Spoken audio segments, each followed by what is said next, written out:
CK Palli sub register కార్యాలయంలో అవినీతి అక్రమాలు పెరిగిపోతున్నాయి. ప్రైవేటు వ్యక్తుల వసూళ్ల పరం రోజురోజుకు పెరిగిపోతోంది. ప్రతి పనికి ఒక రేటును ఫిక్స్ చేసి ప్రైవేటు వ్యక్తుల ద్వారా సబ్ రిజిస్ట్రార్ శ్రీరామ్ నాయక్ వసూలు చేస్తున్నట్లు విశ్వసనీయ సమాచారం తెలిసింది. ఈరోజు అంటే గురువారం 6:45 సబ్ రిజిస్ట్రార్ లేని టైంలో ఆఫీసు తాళం తీసి ప్రైవేటు వ్యక్తులు ఇద్దరు కొన్ని డాక్యుమెంట్లను మరియు డివైజర్లను బయటికి తీసుకెళ్ళి ఎక్కడో కూర్చొని ఈ రిజిస్ట్రేషన్ చేస్తున్నట్లు పలువురు ఆరోపణలు చేస్తున్నారు. 6:45 టైంలో సబ్ రిజిస్టర్ లేకున్నప్పుడు ప్రైవేటు వ్యక్తులకు ఇక్కడ ఏం పని ఉందని మీడియా మిత్రులు ప్రశ్నించగా వారు పొంతనలేని సమాధానం చెప్పి తప్పించుకున్నట్లు తెలిసింది.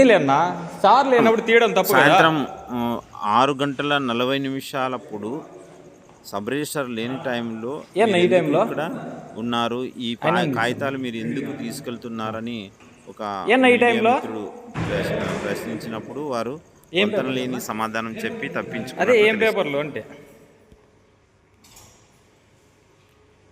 ఈ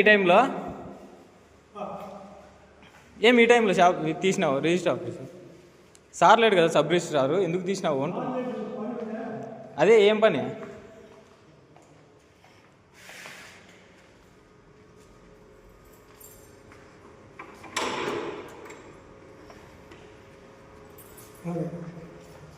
ఈ టైంలో తీసినావన్నా అంటే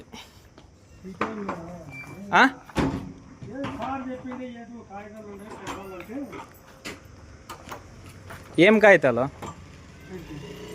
ఏం కాగితాలు అంటే నీకు తెల్దా?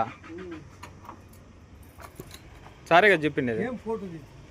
ఫోటో తీస్తే ఇప్పుడు నీకేమన్నా ఇబ్బంది? సార్ కదా చెప్పిండేది నీకే. సారే కదా నీకు చెప్పిండేది అన్నా, సారే కదా నీకు చెప్పిండేది. అవునా? ఎవరు చెప్పినారని తీసినావు?